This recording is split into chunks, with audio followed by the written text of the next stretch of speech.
Coming up on Man Enough. Someone who doesn't want to be with us is not our person. And we have to accept that maybe even though we made a bunch of promises with this person, we played house and we talked about our future and all these things that make heartbreak so hard because we go back and romanticize all the things that we've done. And we don't get closure from having the person who left us to figure out new ways to tell us why they don't want to be with us. You know, it's like, let's have one more conversation. It's like, okay, I guess we should be with people who want to prioritize us. That is a character quality that I want in my partner. Being man enough, what does that mean? It's really manly to mess up, admit you're wrong, and then grow. I couldn't accept that I was evil. So maybe I'm broken, but those broken things could be corrected. Intimacy between a father and a son is me just wanting to put my head in your lap. I love you, son. You haven't called me benevolent sexist, but my experience is women are better. Even if it's a positive, it's still not equality. I don't blame men for that. I just blame the system. This Is Man enough.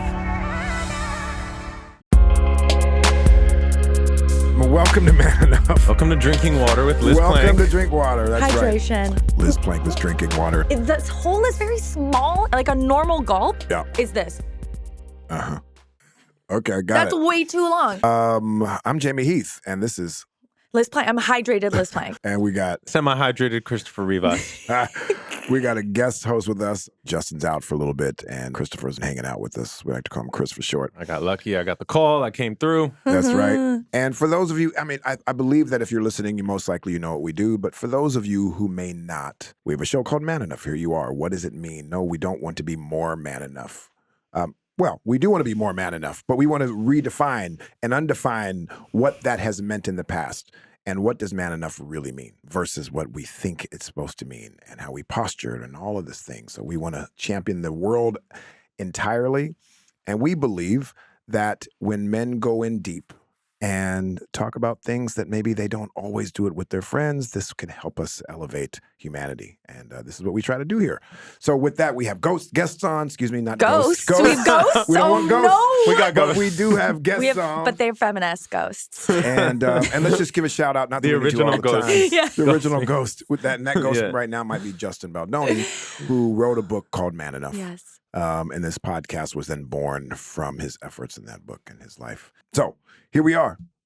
What are we going to talk about today? Dating. Dating? we that's never a good talk one. about that. Oh, you want to talk about dating, Liz? No, I feel like I'm the token single person all the time, and even when we have we've never had a single guest host. He's oh no, he's not single. No, he's not 3 single. years. 3 No, years. I was going to say, isn't it everyone's- 3 months? That's kind of single, but no, 3 years is real. But I think dating advice is good for everybody. It's just like how to relate to other people, That's right? right. Like It is. if you're good at dating, you're probably good at just relationships in general. Indeed. And then deeper than dating, Hmm. what is the meaning? Yes, Why and do how we date? men and women can date better. Yeah, how we can show up better in all ways.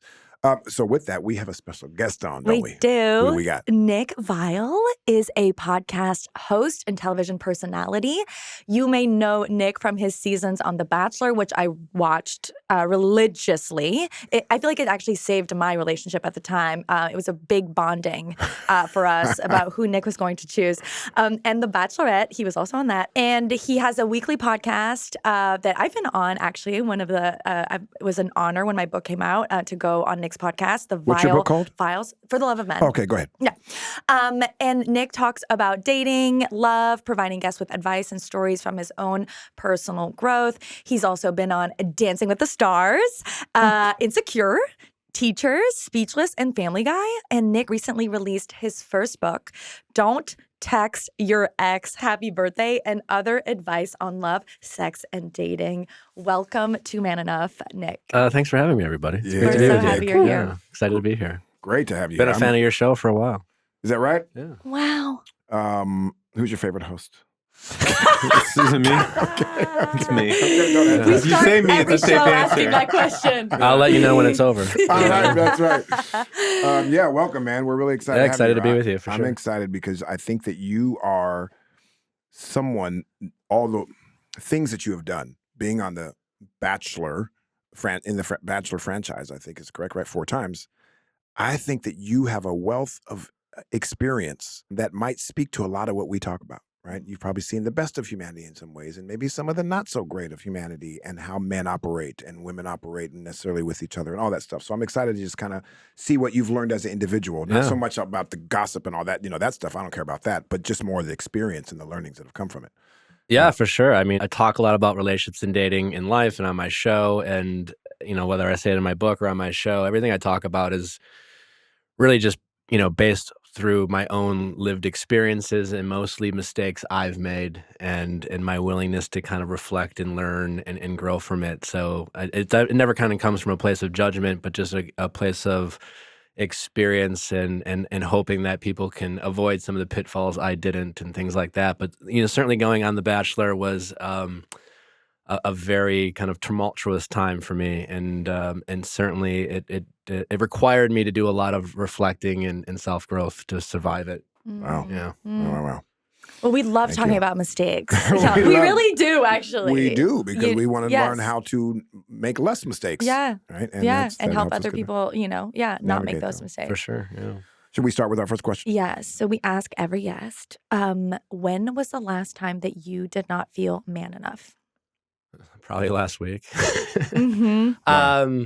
If I'm being honest with, there are always moments throughout where I don't necessarily feel, I guess, man enough. I never think about it in those contexts, Or just enough. Yeah, just enough. I've just never, I'm not that atypical guy. I've never felt the need to feel macho or anything like that. I'm not, other than playing, I was a big jock in high school and I played sports. I ran track in college. But if you think about kind of your typical, guy or whatever, or masculine things, that sports was the only thing that was masculine about me in that traditional sense. But I was more of the artistic. I liked to dance. I liked to dress up. I liked fashion and things like that. And so I never kind of my masculinity or me feeling like a man never derived from kind of like, activities like playing with cars or fishing or hunting or things like that. But I think it's more like relationship based, where if I don't feel like I'm able to provide for the people I love, and if an insecurity like that comes up, that I can often not feel enough in those moments. Wow. That's a good answer. Thanks for sharing. Okay. Okay, we're going right into it. Right into it. When you came in, you told me that there was a part of our podcast that was shared on TikTok. Yeah. That at first you were like, thumbs up, 100. And then afterwards you're like, wait, I actually don't agree with that. We want to know what it is. Sure. Tell us. I think it was 2 TikToks where Justin was talking about the word being the phrase being emasculated, and how he thought it was a myth, or you can't really feel emasculated if you're enough. And I thought more about it.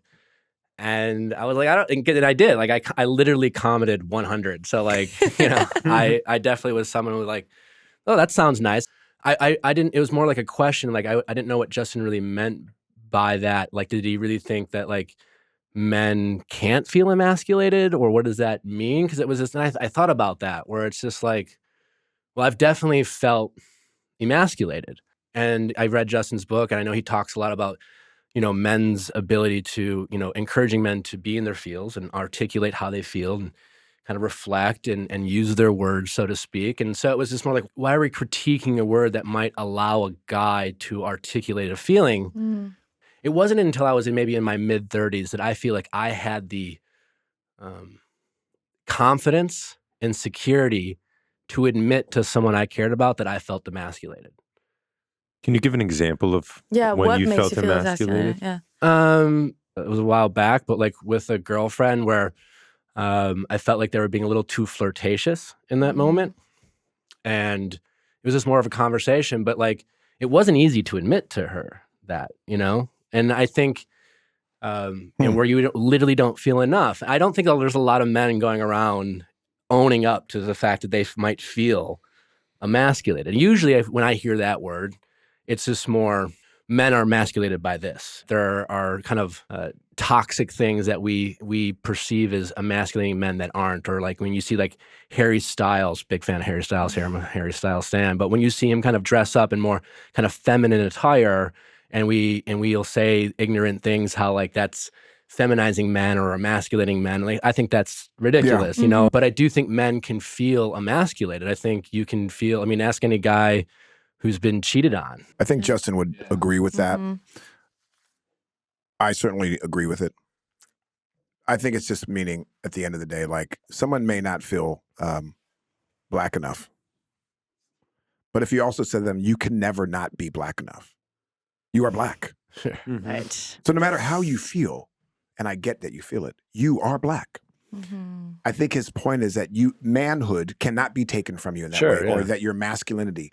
That's the myth. You might feel this and all of these things, but ultimately, let me remind you that no matter what your experience is and what you're feeling, you are masculine, or you are a man, or you are this, you are enough. Your identity is what it is, irrespective of what someone else may try to take from you. I think that's really the point of what he's... Yeah, and that makes sense. I just want, like, you know, but I think we all have to have that space to be able to admit when we don't feel enough. Yeah. Like we are enough, you know, but sometimes we quite literally don't feel that. Yeah, it was just kind of, I had just a thought on that, and it's just more, because it's just like, I think it takes a lot of guts for a man to admit that. It does. You know? Which is the Because- purpose of the show, exactly what we're Right. doing, right? So I don't even think there's a contradiction there. I don't think that you saying 100, I think you probably were saying 100 to the spirit of what it means. For sure, yeah. That, of course, you feel this, let's admit this, all these things. And in the end, know that you are indeed enough. That can't be taken from you. Totally, right. Because you can often feel, like I can feel emasculated and then realize, well, You're not really.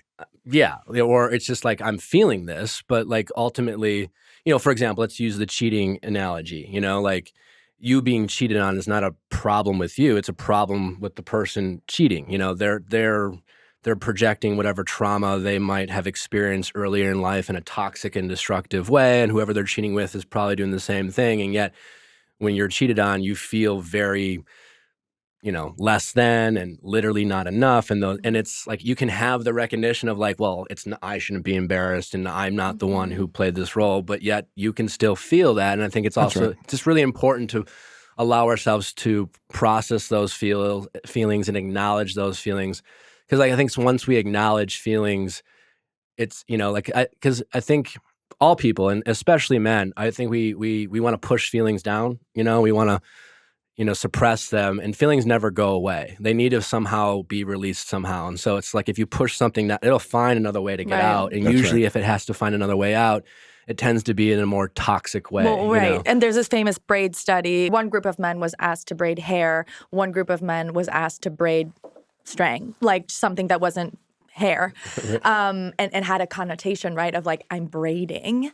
And the men who braided the hair were, when they were asked to like punch a punching bag, punched it harder and had more basically like aggression.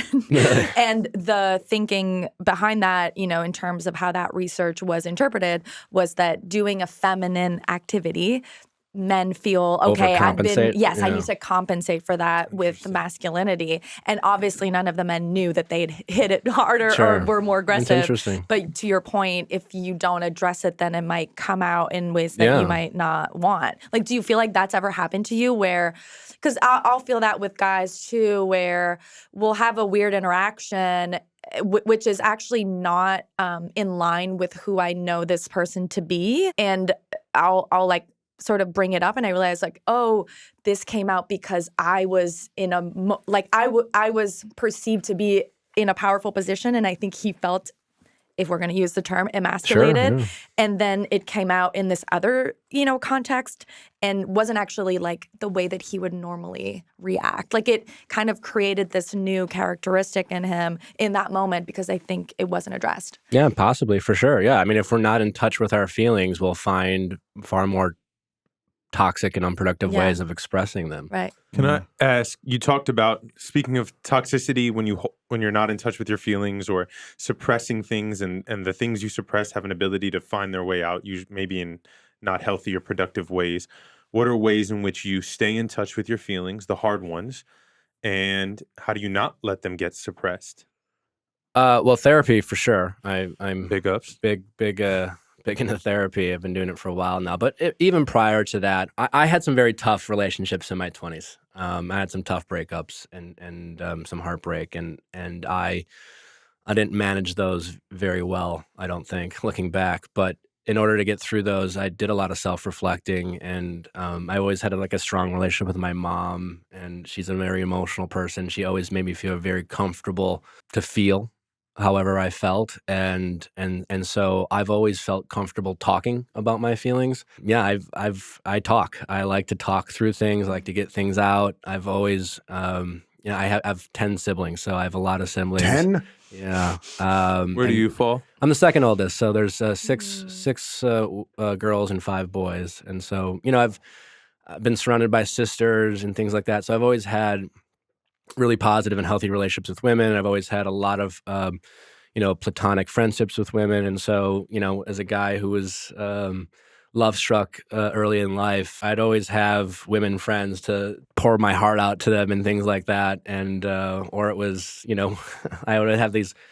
I had these office moms back when I was in corporate America, which was actually kind of cute because I ran into one of them came to my book signing in Milwaukee, and I hadn't seen her in 15 years, and it was kind of a moment. But I need to talk through things. I need to get things out. I need to express myself, and I feel very lucky and fortunate that I've always felt somewhat comfortable with that.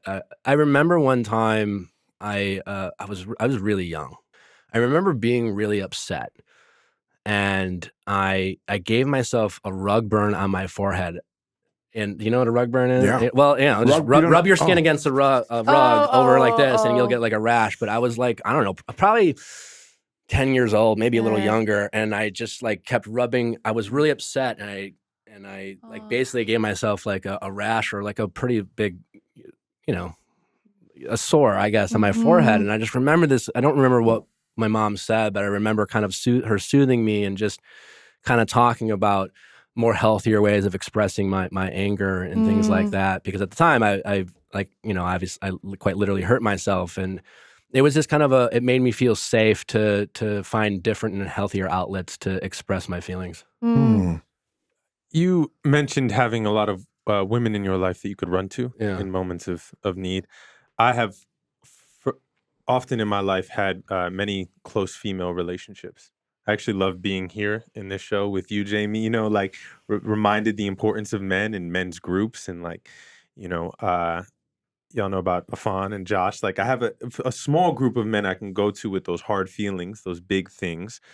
Do you have those men in your life? Yeah, I've been lucky enough to have good guy friends. But it's different conversations, How is it different? Yeah. I just think it was more. I think my guy friends had a certain level of they had limited bandwidth before it was all right, let's go do something else, Where I felt I could really just almost to the point where I overstayed my welcome, probably, of wanting to talk through things. Okay. Wow. And it's not that they weren't supportive. It was just more. There was a level of all right, you got it out. Now let's go and Buck up. Yeah, kind of energy. Yeah, and again, I'm generalizing, but and I've had I have really good guy friends, and I think guys who have really been there for me. But sometimes, and I think there's good and bad. For example, I was going through, just using my mom and dad as an example. I was in my early 20s, and I was going through a really hard breakup, and I'd call my mom every morning before work, and to the point where she's it was almost she wasn't happy I was sad, but she was happy I was calling her every morning. Yeah. And we would just, it was honestly, this happened for 2 months. Every morning, just call her. It was routine. And ultimately, we just kind of said the same shit over and over. It was just a lot of rumination over and over. My dad eventually was just you got to get over this. And the truth is, at that point, my dad was right, in that sense. I needed that tough love. My mom is one of the most empathetic people. And it's just a healthy balance, right? Because, there was a time where I needed to let my emotions out, but then I got to a point of just rumination and just kind of not getting anywhere, where my dad kind of stepped in and was like, hey, man, enough's enough, you Yeah. know? And I didn't want to hear it at that point. I literally told him, hey, I have a better chance of levitating right now than getting over this. I was so like Wow. stubborn. But, you know, so I think, I guess what I'm saying in those moments, you know, I think women that I've talked to really allowed me to talk as long as I wanted. Just really just kind of give me that runway where there was a shorter runway Yeah. with men. Yeah. Well, and if we can bring it back to this show, which is Man Enough, and it's about, you know, men and women and gender and masculinity. What do you, and you have a podcast where you are, listening and giving advice to people who are calling in about their dating lives. What's the biggest mistake that men make when they're dating women? And what's the biggest mistake that women do when they're dating men? I think it's this. I think there's more similarities and differences in terms Really? of mistakes. Yeah, Okay. I think when 9 times out of 10 when someone's calling in, regardless of their gender, if they're really stuck, it's because they're just prioritizing the wrong things, like validation, and they're focusing on kind of ego choices and things like that, and they get stuck. Yeah, and they're not asking questions. And it's really, really interesting. I tell people, just remember, like, everyone's been someone's bad date. You know, and it's just, I think we just have to just remind ourselves that dating is nerve-wracking and people get nervous, and someone might be, it's like while one person's talking and trying to answer a question and share about themselves and being vulnerable, the other person's just sitting there being, well, they're not asking me any questions and things like that. And so I think And you sometimes personalize it. we Yeah. immediately, make ourselves, we're always the main, no one's the villain in their own story type of thing, and so I think we all kind of suffer from that main character syndrome. And I think we have to just have a little more grace and patience when dating, because we're how if you're your best self on a first date, you're too good at dating, you're probably a fuckboy. You know what I'm saying? So it takes some nerves and humility, and it's hard to be our best selves on the first date, and really open up and feel relaxed to just, loosen up a little bit, and maybe we can get stuck and realize, oh shoot, I just rambled for 15 minutes, mostly because out of nerves and things like that. It's not because I don't care about you or I'm not Right. interested. I just, oh shoot, and I think men and women are both doing that. And I don't see a lot of, oh, men are clearly doing this and women are clearly doing that. I think it's just more, we're all afraid of not finding someone. We're all afraid of not being we take rejection too hard. We're not seeing it as clarity. I see rejection as clarity. It's an opportunity to realize things that we shouldn't be prioritizing and focusing on anymore, because we only have so much energy per day. It's not an infinite thing, and energy is power. And we give our energy and power to so many people who aren't even asking for it, let alone deserve it. And we have to really take that limited amount of energy we have and focus on the right people, and people who are interested in getting to know us and wanting to build these emotional connections with us and ask us questions and listen to us and give us grace and patience for maybe your second or third date, because they recognize, they're nervous too and things like that. And it's okay not to be accepted by the hot person or things like that. I wonder if we can go back to because the fact that you brought up emasculation is actually incredible, because we do get a lot of comments about that from particularly our male viewers. Some of our male viewers, by the way, not our male viewers. From some, yes. Yes, okay. Just, not not all men, not all man enough listeners.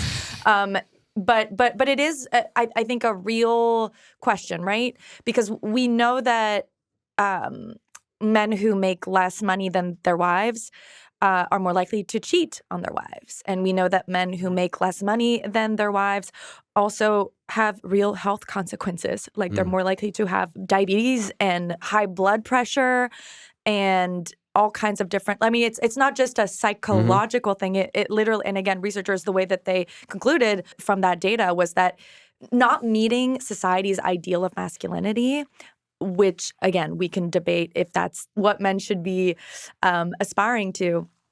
But yeah, researchers were like, not being able to meet society's ideal of masculinity literally is making men sick and potentially, ruining their marriage or making them sabotage their relationships. Yeah. And so, yeah, how should men who do feel emasculated but don't want to blow up their lives or don't want to, die of high blood pressure, how should they be dealing with that? That's a great question. I'm not an expert in this, so Yeah. I'm just shooting from the hip here. Yeah. But I kind of back to what I said before. I think it's really important to name the feeling you're feeling, whatever it is. And I think we got to create safe spaces for all people, but and men in this case, to acknowledge a feeling, to acknowledge an insecurity, to say to their partner, this. If I'm being honest, and I'm embarrassed to say, but I feel a little less than, or I feel not enough, because if you're in a relationship, if you don't communicate an insecurity to your partner, they can only guess what's wrong, and they can't really address it. So maybe in this particular instance where, let's say, there's a heterosexual relationship and the woman is a bigger earner, I just feel like, for me, I just want to, as a man, I want to feel valued, and I want to feel loved, and I want to feel cared for, and I want to feel safe. I want to be in a relationship where I can describe that feeling with my partner. It's not easy to admit these things. So maybe in that scenario, there's other ways where that a man could feel more of a sense of purpose in that relationship, even though he's not making more money. Maybe there's other things in that relationship. He can add value to that relationship, and he can really be the caregiver, or really, he can, there's a million ways you can add value. And I think you have to be able to talk through those feelings, and then with your partner work through, in that scenario, if a guy were to admit that feeling, I'd love for his partner to say, well, thank you for sharing. And how can we work through that? What would make you feel more valued? How can I make you feel more valued as a partner? There's certain, to a certain extent, you can only do so much, but creating a safe space to address your insecurities, and then as a couple try to work on them together. Are these things that you do when you, on your own podcast, and when you talk to people, these are the things that you suggest to others? Sure, yeah. So since we've started, I'm normally real talkative in the beginning or something of that nature. I'm just listening. I'm like, oh, I don't have much to say. Not because I'm not interested, because I'm like, oh, you're doing the work, man. Thanks, yeah. You're talking with a humble posture, which I love. You're multiple times saying I'm not an expert in this, but you're sharing your feelings. You're making it about you. You're sharing what you think is helpful, which I think this idea of being able to talk about some of the fears and when we don't feel that we're enough, safe spaces to do that. You said particularly for men to be able to do that. I mean, all people. So I love what you're talking about. Yes, thanks. yes. I mean, we are on the same page with all this. So let me ask you a couple questions, if you don't mind, now that I've just basically confirmed all the stuff that you're doing. I'm really happy that you're doing these things.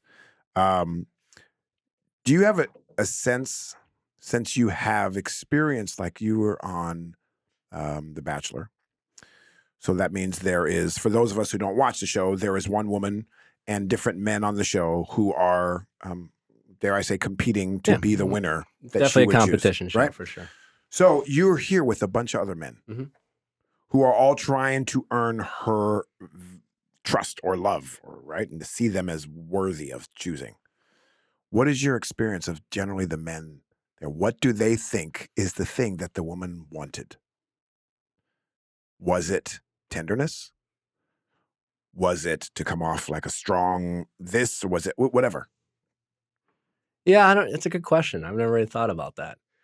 Well, I think what makes that show interesting is the power dynamics on that show. When you have one lead and then you have a bunch of suitors, regardless of the gender, it just drastically changes the power dynamic. And so, but my specific question is not even so much that. It's because I think at that point now, rather than me just being myself, I know I'm going into a competition, so I'm going to start posturing a little bit. Sure. I'm going to start being something that I think is the ideal man for her to choose. So what do then I try to aspire to be? Am I comfortable? Were you comfortable just being this? Clearly, who you are and how you talk, I think, is part of your core of what you are. Were you comfortable being that version, or did you find yourself trying to be differently because the other men were there? Yeah, no, I mean, I really was myself.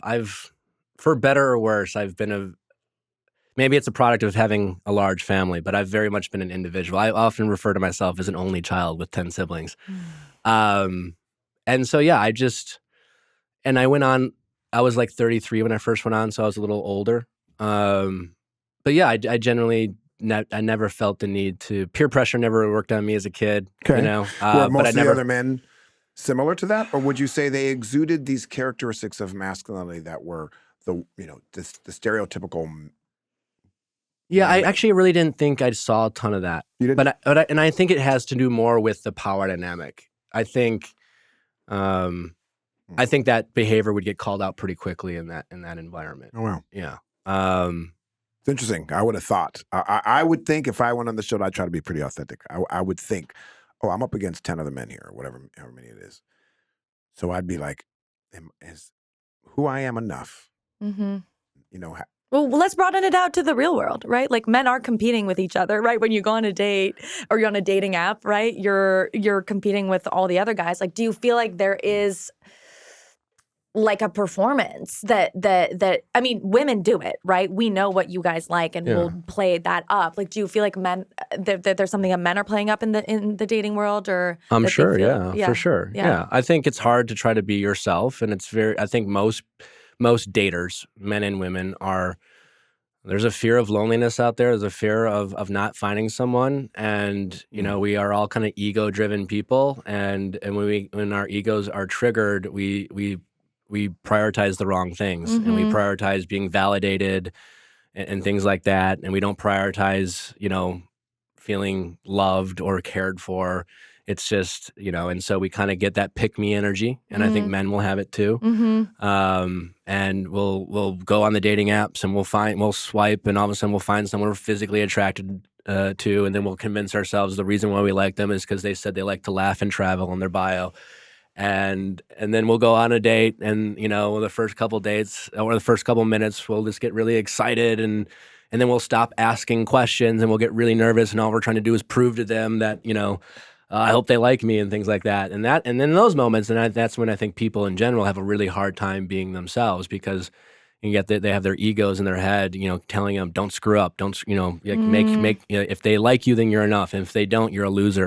Yeah. And that type of energy. And also, like, dating in itself is the worst way to get to know someone. Like, my advice for men who want to go and hit on a woman in public is, like, don't go up and, like, make it a romantic encounter, like, by telling me how good I look, or you want to take me out to dinner. It's like, whoa. Start a conversation around, like, the lineup at Starbucks, or tell me you like my shoes, or, like, you know, make a conversation that's actually not romantic. And if you think about a first date, you're literally just there to like, to interview someone. Yes, to interview someone. Like, do I want to date you? As opposed to meeting someone at an event or meeting someone at the gym, where you're connecting over other things and you're getting to know them in that way, right? So it is a very tense environment, and then people tend to blame themselves when things don't work out, right? Dating in itself, like, I have never met a person who's like, I love dating. Like, I love just like going out, meeting strangers, going on dating apps. Like, it's not a positive experience. I think that's also because when people are going on dates, they're having the same conversation over and over because it's this interview.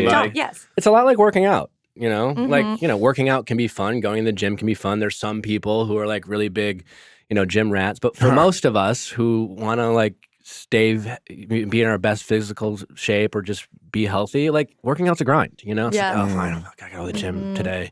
But it's a means to like being our best self, and dating's the same way. It's a means to an end. It's you know, the purpose is to find someone that we can connect with, and if you want to have a monogamous relationship and have a family, that's you know how you go about doing it. But yeah, so it is a grind, and I think it's okay to acknowledge that. And then, you know, just like with working out, you can feel fatigued. You need to sometimes take breaks. Sometimes you need to rest up, fill your cup, so you can be your best self when you get out there.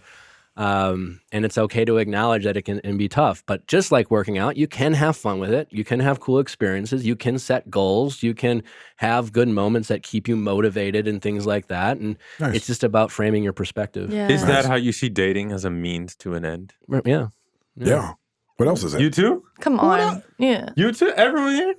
I mean, like, again, you can have fun. I'm looking, when I date, I'm looking to not date. Like, I want to not, right? You want to be on a dating app so that you're not ever on a dating app ever again. When you talk about this de-romanticizing, which is like, that's the same advice I give to anyone who, about any career. It's like, if you actually meet people as people, not for like, what can this person do for me? Will this give me another job or another opportunity? You start to build a real relationship. I agree with that. Like, relationship outside of dating, like, if we build real relationships, we might have something beautiful. Like, regardless if it's romance or this or intimacy. 100%. However, However, you still want that Let's be end. honest. No. However, but if you are going on a date, I mean, I think the best way to date is to not date. Or I think the best recipe for relationships ultimately is built through friendship. Right, so that you and I get to know each other, we hang out over a little bit of time. If we aren't feeling one another, then we're still friends afterwards. Yeah. You don't have to cut it off. Right. Earlier, you had mentioned the analogy of someone being cheated on. So my first part of the question is, have you cheated or been cheated on?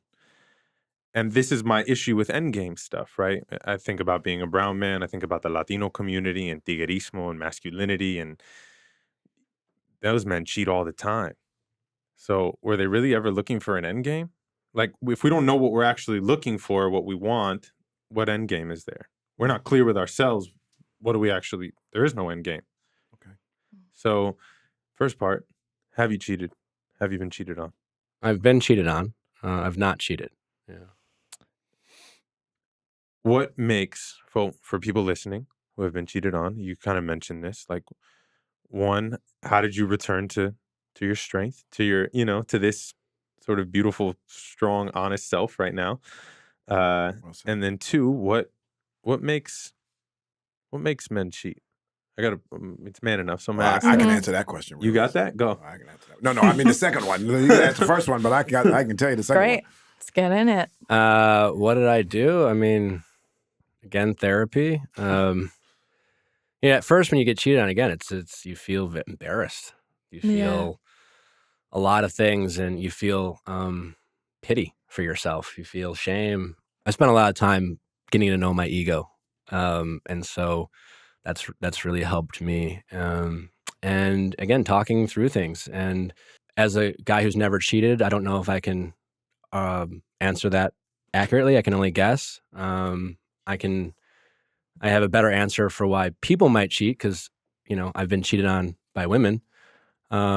And I have guy friends who cheated. And I think, again, it literally comes down to not being enough, I think, for those people. Everyone has trauma. Everyone has, we're all a bunch of damaged people walking this earth. And some of us have dealt with it and some of us haven't. And I think for the people who step out of relationships is because they're looking for some sort of fulfillment that they think they can find through these acts of sex and attention and things like that, and they're deciding to, deal with their trauma in these kind of toxic ways without, instead of talking through it.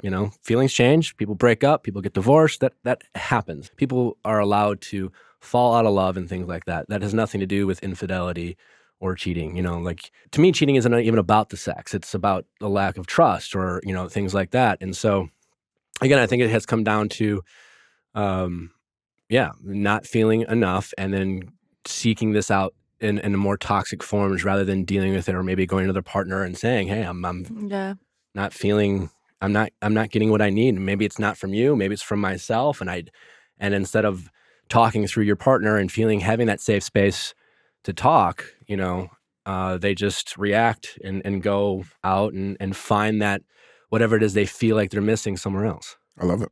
Yeah. I think you spoke to a lot great of it. I mean, by the way, when I raised my hand, like I can speak to that, I want to be clear. That's not me speaking with a lot of pride. Like, oh, I've cheated, so therefore Sure. I've cheated my whole life. Really? My whole life. Why? I mean, I'd love to hear why. Well, this episode's not about that, so so it's hard to go into it because but I can just give a perspective that maybe is a condensed. When I say I cheated my whole life since I was my first girlfriend, since I was 11, I was not faithful in one form or another, right? Sure. I wasn't having sex, but whatever that meant. Until my marriage now, which is my third marriage, and we've been together 11 years, and I'm faithful and clean. And, Congrats, man. That's awesome. But I had never been, and I had not been faithful with people that I fucking love and adore. Sure, yeah. My ex-wife, who is one of my favorite people in the world, was unfaithful and hurt her and hurt people around me and the families of the families. It's not just the person that you're cheating on, but it's their parents and their siblings and the people that believe in it. And then you see I use this term like, you burn people. And then it's not just a one-time burn. You see the scars of the burn of the people that you hurt forever. I see certain families and I go, oh man, you see their arm, you're like, I was the cause of that fire, Mm-hmm. you know, and you're reminded of the damage that you've done. I think it's different for different people. I don't always think it's because someone doesn't feel that they're enough. I think it's two things, in my experience and the work that I've done. For men, one is there's trauma that we have that oftentimes is not ever dealt with, right? Modeled what we saw, what we did. We didn't get to talk it out. We were not taught to discuss things with other friends that were deeper, which I love that you've done. Your mom did with you. My mom also did this with me. However, nothing about my trauma and what my experiences were, which I won't go into all that. Not because I don't talk about it, just because I don't want to get, this is not the place for it at the moment. But there's trauma and trauma that was undealt with.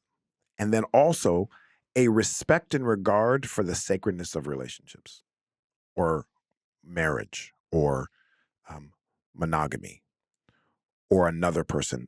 To really, I think that society men are now, so many, as I have 4 kids, 2 of them are boys, my 20-year-old, who's raised in a culture as I was, where to get more at all expenses, to not consider how other people are affected.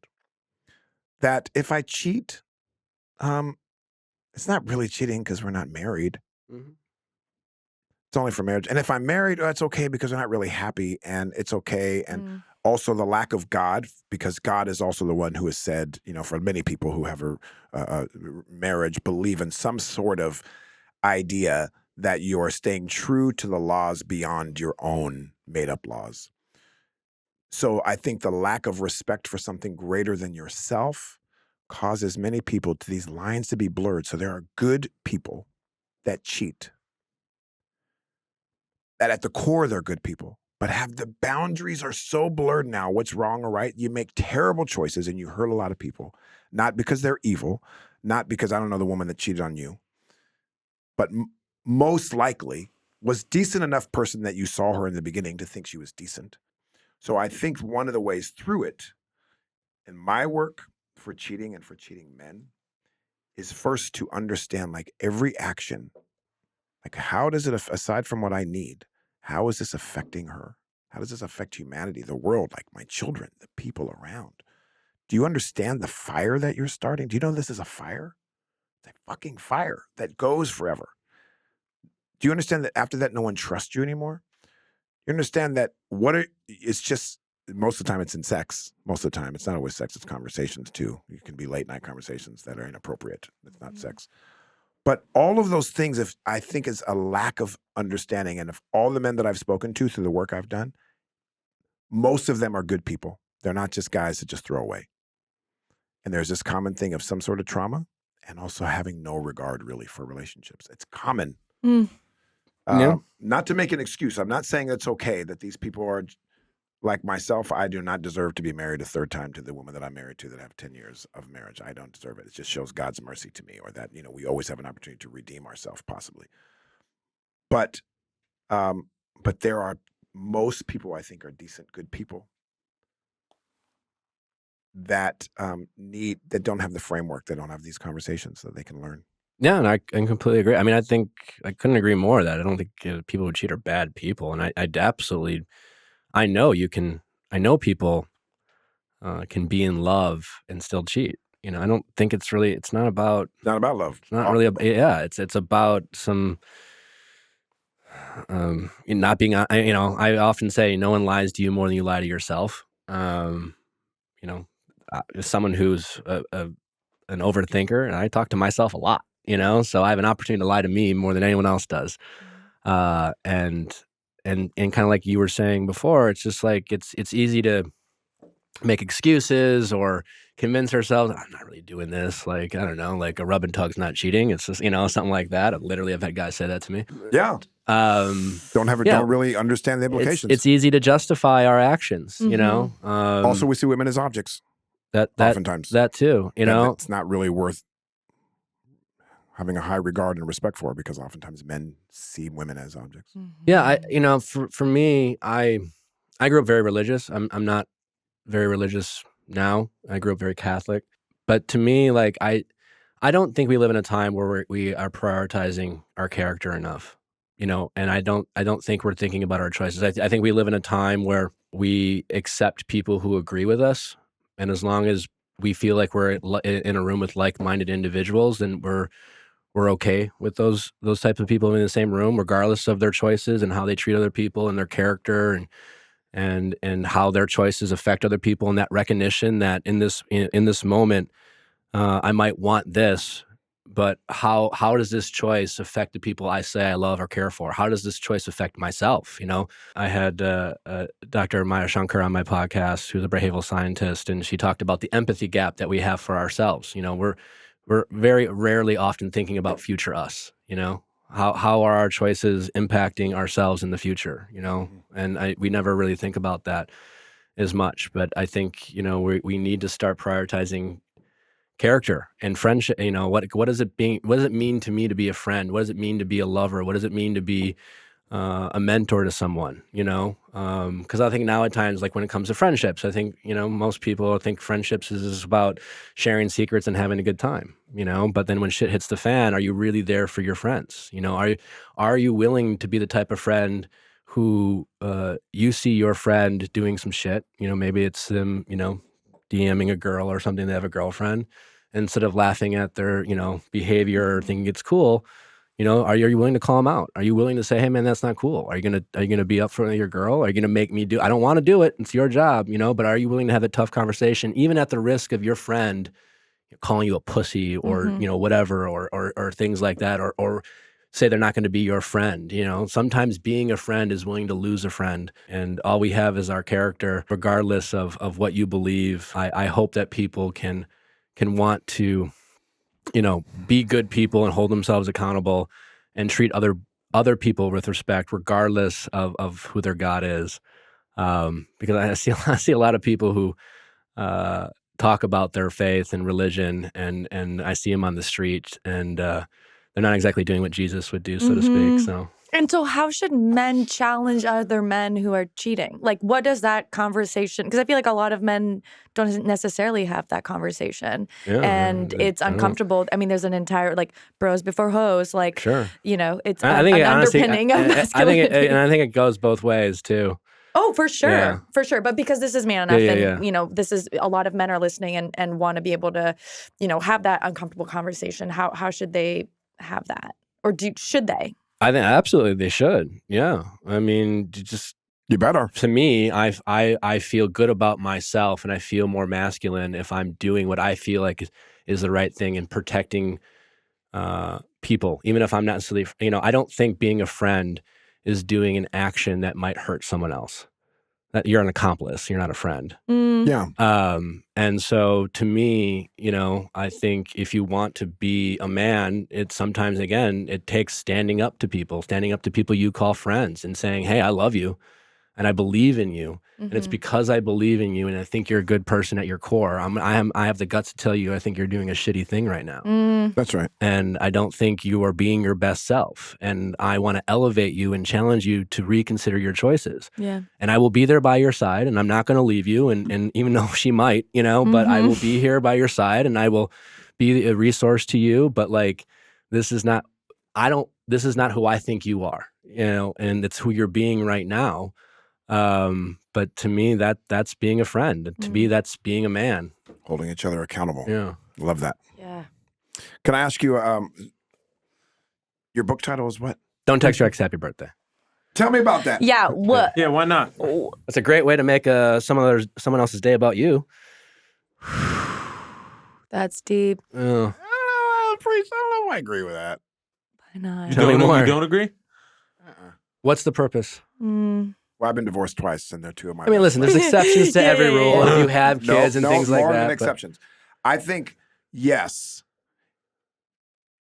and I think we got to move away from that. Yes, because most of the time when we break up with people, it's them versus me. It's them. They're my ex. They're this. They're that. Exes are this. So yes, it is. Don't text them if you make it about you. But if we retrain our thinking, and when we end relationships, we see them as someone that is still family, that is friends. That Liz and I say dated 5 years ago, and we broke up, but you did it in a way that was mindful and careful. Sure. Then you keep those relationships alive, because this is part of feel hurting our society is that we constantly are making others, whether it's race or whether it's because you used to date them or because it was class or culture or whatever it is. So how do we move to a point where, yes, to the point, I get it, but that you don't have to have that be a worry? That you call them happy birthday and they go like, oh, Jamey said happy birthday. What? Listen, I think it's great if you can become friends with people you have dated. I have become great friends with women I have dated, but I don't think the goal should be to try to be like, you don't have to be friends with everyone you've dated. You can still respect that person and wish them well and not be their friend, so to speak. And I guess, the premise of don't text your ex happy birthday, it's more about kind of the months or weeks that follow a breakup, and in that moment where you're using their birthday as a way to re-engage. Well, with I agree them. with that. Right. In that context, I agree. Yes. Obviously, if you're still healing and you're doing stuff, someone's getting over you in life. Problematic. And we'll convince ourselves like, oh no, it's just for their birthday. Right. No. Yeah. Then in that case, I agree. Yeah. I'm thinking long term. Ultimately, that how do we handle things in a way that we are still connected? I guess in your to scenario, people? I would call that person a friend and not an ex. Yeah. Because the women I became friends with after I dated, I didn't think of them as exes. I thought of them as just friends. Okay. Yeah. I can see the point. There's a What else bit shouldn't of- I text my friend, my ex? Yeah. Anything. I mean, it's okay to say goodbye and it's okay to have relationships end and wish them well and not become indifferent to them, generally speaking. I think that's okay. But for someone who like wants to text their ex right now, like how do you get over a breakup? So in that scenario, what's the purpose? Why do you want to reach out? You want to connect. You want to connect. You want to reconnect, right? Like, you struggled. You talk about heartbreak being really difficult for you. And a lot of your book is about that. So like for someone who's listening, who's like, can't get over their ex, what would be your advice? Well, I would think about that relationship. I would ask yourself, how did that person make me feel loved? I would list off ways in which that person made you happy. I would list off ways in which that person made you feel fulfilled or gave you clarity. And then I would list off ways where they made you feel frustrated and confused and less than and all those things. And I can assure you that list it'll be telling, usually speaking. And I think we have to start accepting that what we want isn't always what we need. Especially when we're hurting and we're feeling less than. It's very easy to convince ourselves that we need or want things in the moment. And when we're hurting, we want that pain to go away. And so we will literally do anything to make that pain go away. So we start negotiating with ourselves and convincing ourselves that we need this or want that. And sometimes we just, again, have to allow ourselves to hurt. And we have to accept that maybe even though we made a bunch of promises with this person, we played house and we talked about our future and all these things that make heartbreak so hard because we go back and romanticize all the things that we've done. And sometimes it's just okay to say it ended and we don't get closure from, having the person who, left us to figure out new ways to tell us why they don't want to be with us. It's like, let's have one more conversation. It's like, okay, I guess, like, please tell me why I want to break up. And then it's torture. Like you're literally that's not closure. It's torture. Someone who doesn't want to be with us is not our person. We should be with people who want to be with us. We should be with people who want to prioritize us. That is a character quality that I want in my partner. Someone who wants to be with me. And if they don't want to be with me, like that is something that I put on the negative list of because my ego wants them. My heart doesn't, my heart wants someone who wants to love me. And my heart wants someone who wants to protect me and who wants to like ask me, how can I take care of you? How can I make you feel more secure? How can I protect this relationship? My ego wants someone who makes themselves unavailable and is confusing to me and gives me like little breadcrumbs of validation here and there. That's what my ego wants. But like we're often listening to the wrong voice when it comes to our love life. Agreed. You're in a relationship now? I am, yeah. How long has that been going? 2+ years. 2+? Yeah. You gonna get married, family, kids? What's your... I definitely, that's my only goal I've ever had that I haven't yet accomplished is to be a father. So I hope to have that someday. Yeah. Sweet. I'm now, as I said before, thank God I have my wife, Natasha. She's incredible. This is something that I think we have a shared experience. We started dating 11 years ago. We've been together 11 years, married 9. But when I first started, I carried this burden that she was 16 years younger than me, 15, almost 16. And I don't know why I did. I was trying to figure it out. I mean, I think I knew why some of it because of like what someone might think, or was I don't know. But what I experienced, I talked to my father, and when I was telling him about it, I think I am going to marry this woman, and I was hesitant as I was telling her, and he was like, "Well, what's going on?" I was like, "Well, she's 16 years younger than me, almost." He said, "Okay," and I said, "Well, there's that." And he said, "Does she exemplify the things that you think would demonstrate being a wife?" Yes. "Do you show up for her in this way?" Yes. "Does she believe in the things that blah," all the questions? Yes. Okay. So tell me right now where age has anything to do with that.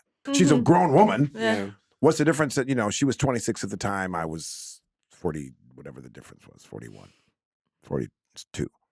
Anyways, it was an interesting conversation that allowed me to let go of anything that I was holding on to or carrying about, like what society says or what someone would think or all that. And rather than standing small in it, I could stand tall and be proud of this relationship that I'm in and everything. And thank God, because like I said, we've been together 11 years, 9 years. We've got 2 kids. She's the best stepmom in the world. I just had a grandchild, and she was there with my daughter as the doula that gave, she's dear friends with my ex-wife, previous wife, my friend. I won't say ex-wife. I don't even like using ex-wife, but for context.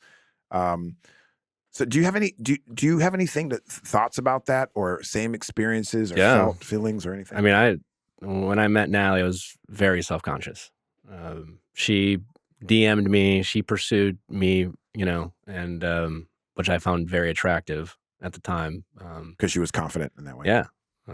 She asserted herself, and I've always been attracted to big personalities and women who stand in their power. I just find it really hot and attractive. I like confidence in general. But when I found out her age, I was quick to tell her we're never going to date.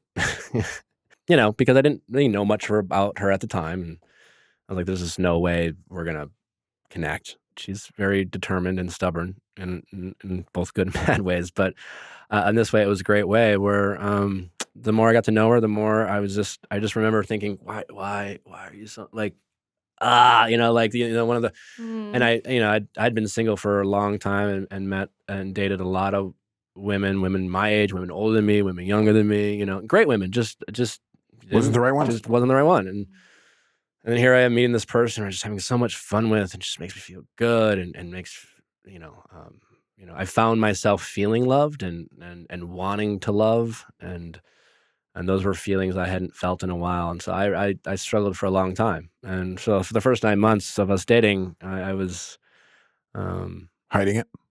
Well, I was refusing to date her. I was refusing to be with her, and it took her, walking away, that type of thing, and she did the thing that so many people don't do, which is she didn't ask me what I wanted, and she didn't ask me what this was or anything like that. Because when you do that, you immediately give away your power. Right.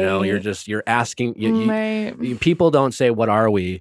When they don't know what they want. People say, "What are we?" when they know what they want, and they're hoping the other person affirms what they want. And instead of just telling them, they ask them because it's scary to get rejected. So they want to ask that person and not put themselves out there. But again, you lose that power. And she just sat me down and she's like, we should date. And here's why. She did not bend on the boundaries she set, which most people do, which is, I want this. You can't have me if you don't want to give me this. And I say no, and they're like, "Just kidding. We can keep hanging out." And finally, she was like, "Nah." Or like, "I'm no longer gonna do this." And I quickly came around, and at that point, I was just like, "You know what? Screw it. Like, I've been single long enough. Like, we can always not work out." But I was very self-conscious about what people would say, and here I am, this guy who gives relationship advice to a lot of women, and obviously, there's a lot of opinions about age gaps and things like that, and judgments, and I knew I'd have to face those, but. Did you apologize when you first were dating? I don't mean apologize with the words "I'm sorry," but in the relationship, did you kind of apologize for it externally, outwardly, like no, not champion No, I found myself having a lot of conversations with critics in my head, type of thing. But to me, like Nally, I've always seen Nally as my equal, and I've always been very mindful of power dynamics and relationships, and she was always someone whose opinion I respected. She was someone whose opinion I sought, and I didn't see someone who was younger than me who I needed to coach up. It was someone who I felt like added as much value to my life as I added to hers. And we also acknowledged the age gap because it does exist and it does play a role. And every once in a while, we feel it. Yeah. There's that book, He's Just Not That Into You. And the premise of that general book is you're not the exception to the rule, you're the rule. And I don't necessarily love that. I think I talk about that a lot, and people will also say a lot of what I talk about kind of reminds them of that book. But as someone who I'm mindful of my ego, but I have one, and I love being the exception to the rule, and I love taking big swings in life, and I've swung and missed a bunch of times, but I like going big.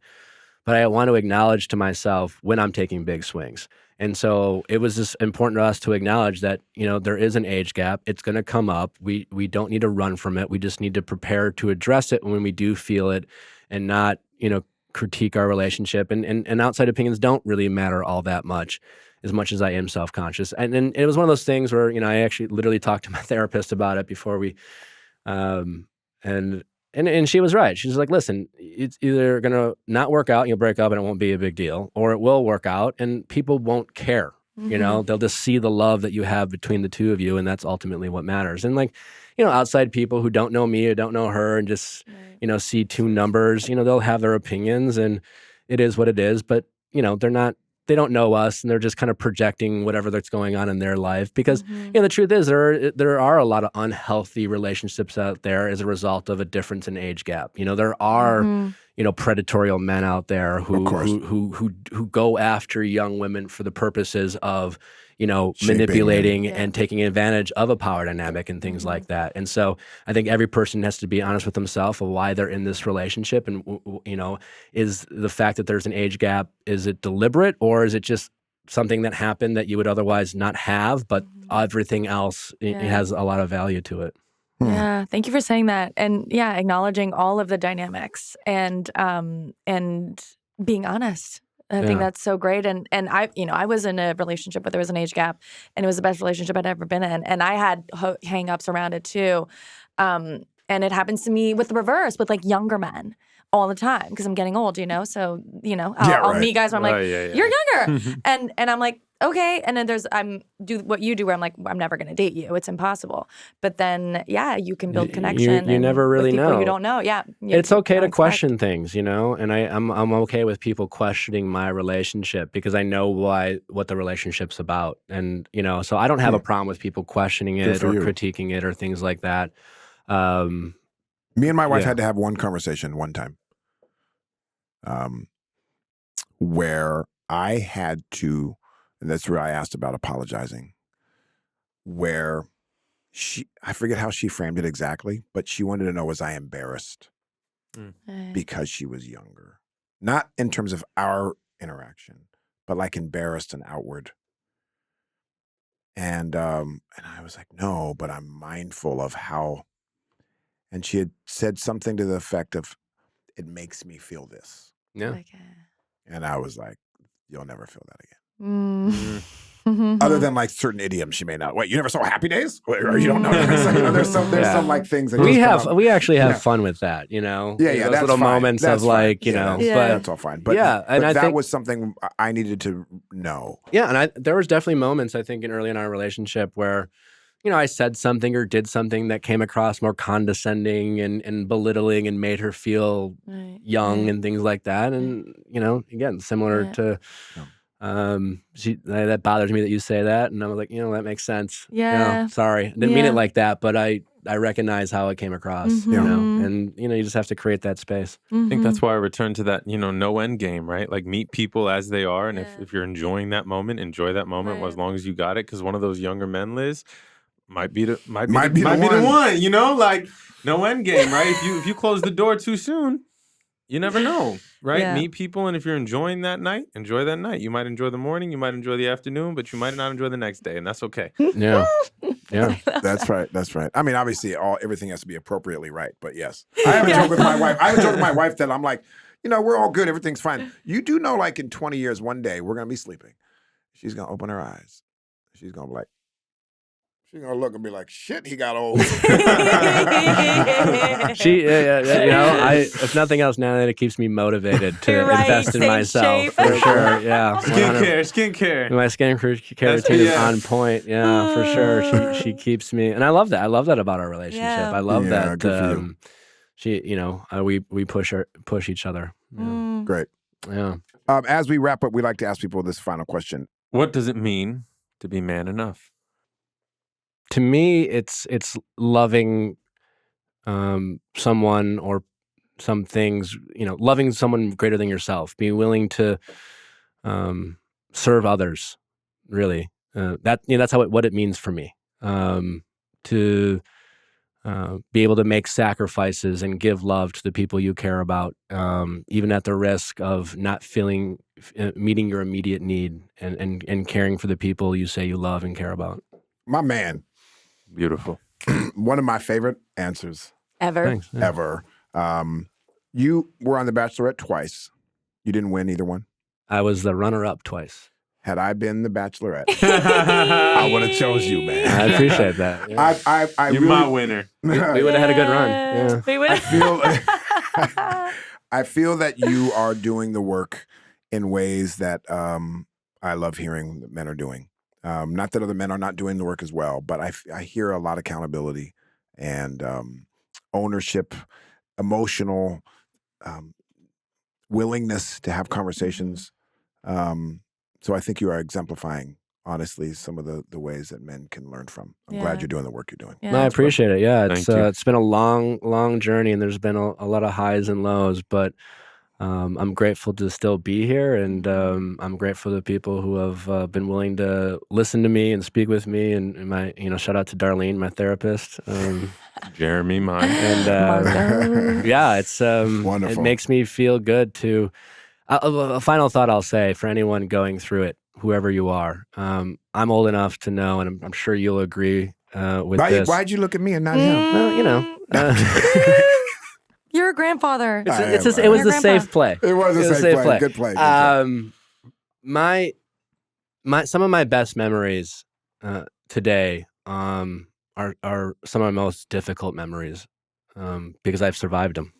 I've worked through them, and I look back sometimes thinking about crazy shit I said or how I felt, and I kind of look back with a grin or in a chuckle because it feels really good to survive and work through things and come out on the other side better for it and having learned something that you can utilize for a different interaction. So if you're going through it or if you're struggling right now, if you have the strength to work through it and do the work, it might end up being a really great memory. Because I'm certain whenever I die and when my life flashes before my life, it will be a lot of those moments that I survived and worked through and learned from that will be the ones that flash before my life. Yeah. Scars, not wounds. Yeah. Yes. That's thank right. you. Thank you so thank you much. for talking about mistakes and taking feedback. I feel like that's again, just something you didn't even talk about, but you exemplified in the way that you existed in this conversation. And so thank you. We're all damaged. We're just not broken. Mm-hmm. Yeah, your tattoo. I know too much about you. Sorry, it's creepy.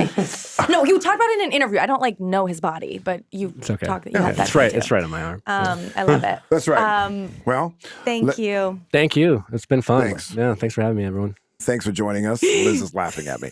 With that, thanks for going on this journey with us. We'll be back next week with a new guest. You can follow us. You can follow us. This is like real stuff. This is how we do it, right? We just go through it. This shows our messiness and our mistakes. And I'm man enough to make mistakes. Come join us. Not join us. Follow us at manenough.com/podcast. You can get us on Spotify and Apple and all those fun places. Are you going to come back with us again, brother? There's who knows? The universe is huge. Anything is possible. Yes. Yes. How about you, Liz? You feeling good? Yeah, I'm feeling great. I had a good laugh. You did. Endorphins are I appreciate flowing. you. All right, we'll see you next time. Until then, I'm Jamey Heath, I'm Liz Blank. Christopher Rivas. and this is Man Enough.